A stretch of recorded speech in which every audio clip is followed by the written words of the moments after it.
우리 유치원 또 유아부 학생들에게 우리가 목사님 질문을 하는데, 한국에서 어떤 유치원에서 그 유치원 아이들 보고 이런 질문을 했어요. 선생님이 선물을 나눠주면서 이렇게 좋은 어른들이 선물을 주면 받으면서 뭐라고 대답해요 하고 물었어요. 근데 이제 힌트가 끝에 다로 끝납니다, 그렇게 얘기를 했거든요. 근데 우리 캘거리 영락교회 우리 아동부는 뭐라고 대답해요? 어른들이 좋은 선물을 주면은 어떻게 대답해야 돼요? 끝이 다로 끝나는데. 아, 그렇지. 우리 캘거리 영락교회. 근데 한국에 있는 그 어떤 어린아이는 이렇게 대답하거든요. 뭐 이런 걸 다 이렇게 그렇게 하고 선물만 이렇게 받았다고 해요. 그래서 하나님께서 우리에게 많은 것들을 주셨습니다. 그런데 하나님께서 많은 것을 주셨지만은 하나님께로부터 받은 것을 받았다고 인정하는 것이 하나님 앞에 우리가 감사하는 것입니다. 그러므로 우리가 하나님 앞에 감사하는 마음이 없다면은 하나님으로부터 받은 게 없다는 것입니다. 그래서 받은 게 없고 모두가 다 내 힘으로 된 거고, 그리고 또 뭐 어쩌다가 잘 된 것은 우연히 어떻게 하다 보니까 잘 된 거라고 그렇게 생각을 하기 때문에, 그렇게 생각하는 사람들에게는 마음에 진정한 감사가 없습니다. 그래서 공산주의자들은 이 감사라는 단어를 잘 사용하지 못합니다. 가만히 보세요. 북한의 방송 중에 무슨 감사라는 단어가 나오는지. 그 다음에 탈북하신 분들도, 탈북에서 온 사람들은 감사합니다라는 단어를 사용 못해요. 뭐 이런 걸 다 이렇게 할 수는 있지만은 감사를 못해요. 왜냐하면은 그 공산주의자들의 생각 속에는 모든 것은 다 자신이 투쟁해서 얻는다고 생각을 하는 거예요. 그래서 우리 인생도 뭐 나에게 주어지는 모든 것을 내가 투쟁해서 정말 투쟁적으로 얻는다고 생각하면은 거기에는 감사가 없습니다. 그래서 우리는 우리에게 주어지는 모든 것들이 다 하나님께로부터 주어진다고 생각할 때에 거기에 감사하는 마음이 있게 되고, 그리고 감사하는 마음이 있을 때 이 모든 것들이 하나님께로부터 왔다는 것을 인정을 하게 되는 것입니다.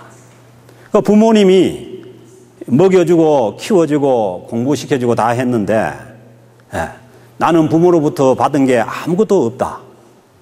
뭐 돌아가실 때 유산을 좀 안 줬다고 해가지고 뭐 부모로부터 받은 게 아무것도 없다고 이렇게 딱 잡았다면은 그게 말이 안 되는 것이죠. 이미 다 낳아주고 키워주고 공부시켜줬는데 해준 것이 뭐 있냐고 그렇게 얘기한다면은 그건 아주 불효한 잘못된 자식일 뿐입니다.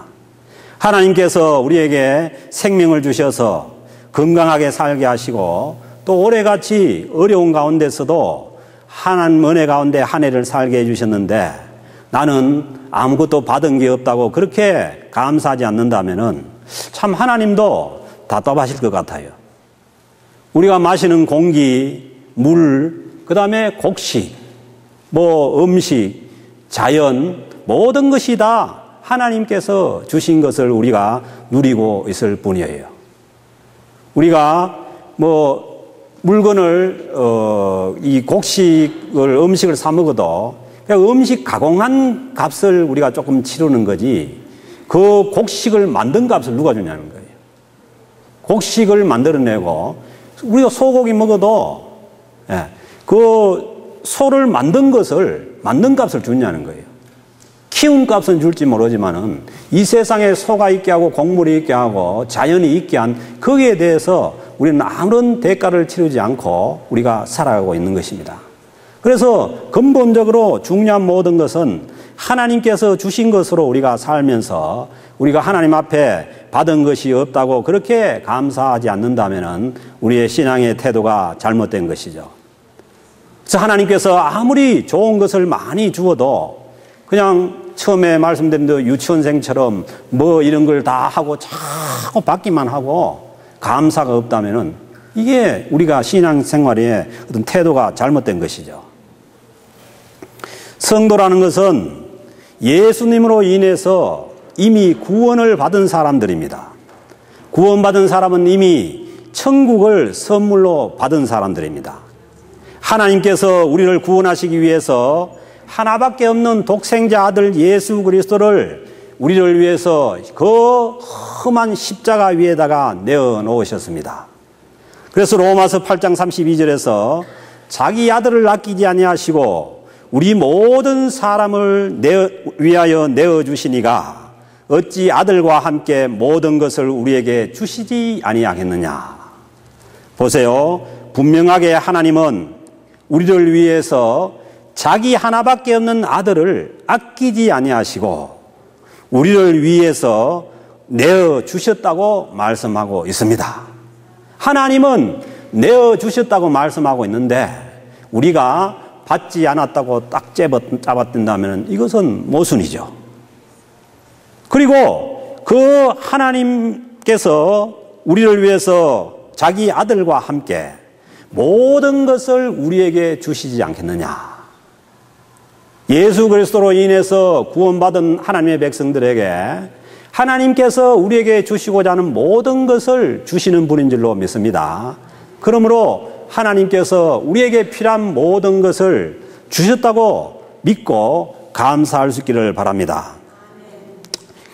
골로새서 2장 3절에 보면은 그 아들 안에 모든 것이 있습니다.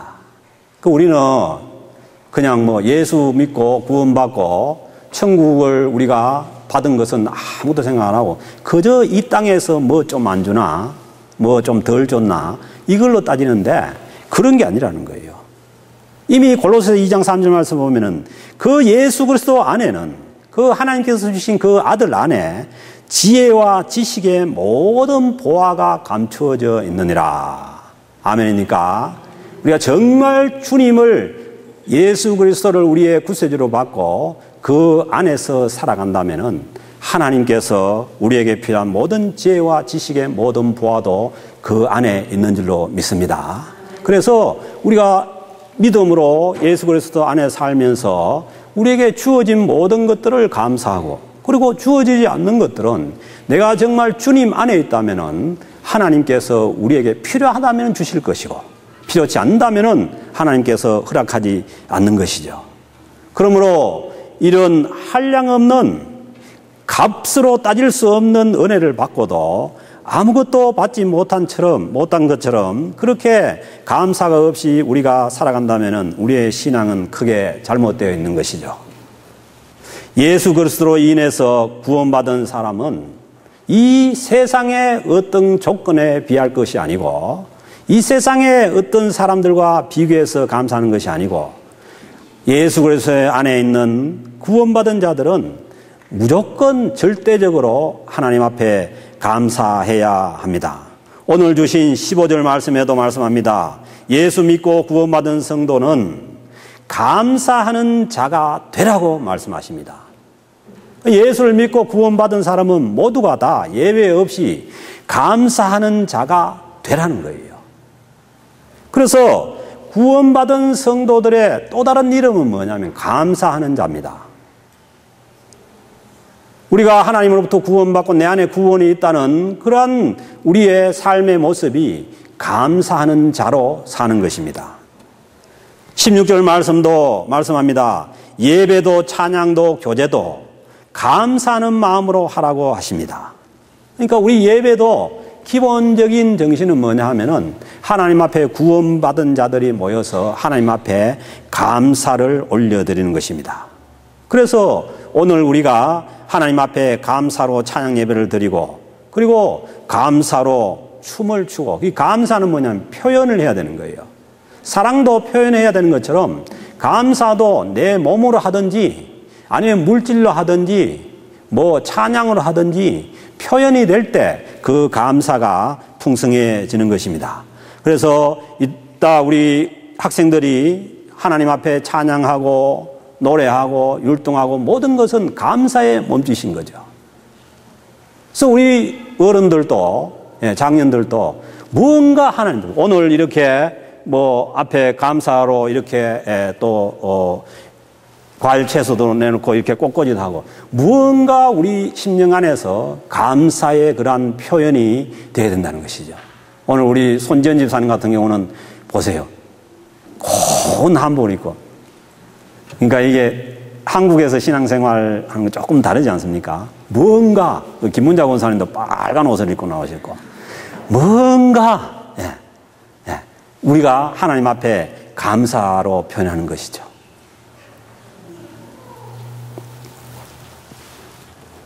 그리고 17절에 보니까 무엇을 하든지, 예수 믿고 구원받은 사람들은 무엇을 하든지 말에나 일에나, 말을 하든지 일을 하든지 뭘 하라고요? 다 감사함으로 하라. 그러니까 우리가 구원받은 자들이 살아가는 그 삶의 태도는 감사입니다. 말에나 일에나 걸음을 뜰 때마다 우리는 감사함으로 하라고 하십니다. 그리고 빌립보서 4장 6절에 보면은 기도도 감사함으로 하라고 하시는 거예요. 너희 구할 것을 감사함으로 하나님께 아뢰라. 그래서요, 기도의 응답은 뭐냐 하면은 감사입니다. 그래서 저는 이것을 많이 경험을 했는데요. 아무리 어려운 문제가 있고 해도 하나님 앞에 엎드려서 기도하다가 내 심령 가운데 감사가 넘치잖아요. 그게 또 참 답답한 문제가 있어서 기도를 시작을 해도 처음 시작할 때는 답답하지만은 한참 기도하다 보면은 어느 순간에 내 심령에 감사가 넘치고 찬양이 내 입술에서 나오기 시작합니다. 그러면은 이미 응답이 된 겁니다. 왜? 그거 이루어져도 안 이루어져도 별 상관없어요. 내 심령 가운데 감사가 있으면 되는 거죠. 우리 인생도 마찬가지입니다. 인생은 누구나 다 고난이 있고 누구나 다 실패가 있는 것이죠. 고난이나 실패가 우리가 피할 수 없다고 생각하면은 그 모든 것들도 감사로 받으면 됩니다. 그러면은 고난과 실패를 통해서도 하나님은 얼마든지 선하게 역사를 하십니다. 그러므로 우리 인생 전체가 하나님 앞에 감사로 끝날 수 있다면은 모든 것이 다 하나님이 인정하는 것들이 됩니다. 하나님의 은혜를 받았다는 우리 마음에, 하나님께로부터 은혜를 받았다는 우리 마음의 증거가 감사입니다. 그러므로 이 감사의 넓이와 감사의 깊이가 신앙의 성숙도입니다. 그리고 우리가 다른 사람을 사랑하게 될 때에 그 사랑을 받는 사람이 치유가 돼요. 우리가 다른 사람을 치유하려고 하면, 다른 사람을 사랑하면은 그 사람에게 치유가 일어납니다. 그런데 우리가 감사하면은 누가 치유가 되느냐 하면은 내가 치유가 됩니다. 내 심령의 치유가 시작되는 것이 감사입니다. 그래서 감사로 회복될 때에 우리 실제로 우리 마음에 있는 모든 짐들이 벗어지고 육체의 모든 것들도 풀려날 수가 있습니다. 이것은 과학적으로 증명되는 거예요. 그 어떤 암 환자가 하나님 앞에 하루에 1만 번씩 감사를 했대요. 실제로 그 암에서 회복된 사람이 있습니다. 그런 것처럼 우리의 삶 가운데 감사가 시작될 때에 내 심령의 회복과 우리 모든 그러한 육체의 회복도 주어지는 줄로 믿습니다. 이 세상에서 하는 말 중에 가장 아름다운 말이 땡큐입니다. 감사합니다. 그래서 감사한다는 말은 많이 사용할수면 사용할수록 인생이 풍성해집니다. 그래서요, 아무리 많은 것이 주어지고 아무리 좋은 것들이 많이 있어도 감사합니다는 감사를 표현하지 못하고 감사하지 못하면은 그 인생은 메마른 인생이 될 수밖에 없습니다. 혹시 여러분들 가운데 내 인생이 왜 이렇게 메마른가? 그렇게 생각할 때 내 10년 가운데 정말 하나님을 향한 또 우리 다른 사람을 향한 감사가 내 마음에 있는가를 우리가 보면 알아요. 그리고 우리 어린 자녀들도 어린 자녀들의 인생이 삶 속에서 풍성한 그러한 삶을 살게 하기 위해서는 어릴 때부터 감사 훈련을 시켜야 됩니다. 뭘 하나 줘도 그냥 하는 것이 아니라 감사를 훈련시켜야 되는 거예요. 그렇게 돼야 나중에 그 자녀의 인생이 풍성해지는 거예요. 그렇지 않고 그게 되지 않으면은 아무리 좋은 것들이 많이 주어지고, 그러니까 불평불만하는 그러한 애들 보면은 뭐가 없어서 불평불만 아니에요. 그거는 뭐냐? 습관입니다. 네. 불평불만이 습관인 것처럼 감사도 습관입니다. 그러니까 어릴 때부터 감사를 훈련하면은 설사 우리에게 뭐가 부족한 게 있더라도 모든 것이 감사로 덮어지기 때문에 우리의 인생이 아름다운 인생이 될 수가 있습니다. 사랑하는 성도 여러분, 여러분들의 10년 가운데 이 추수감사주의를 통해서 감사가 회복되어서 여러분들의 말과 우리의 일 가운데 늘 감사가 넘쳐서 우리의 말이 더 아름다워지고 우리의 삶이 더 아름다워져서 우리의 모든 생애가 총체적으로 감사로 하나님 앞에 드려지는 그러한 복된 생애가 될 수 있기를 주님의 이름으로 축복합니다.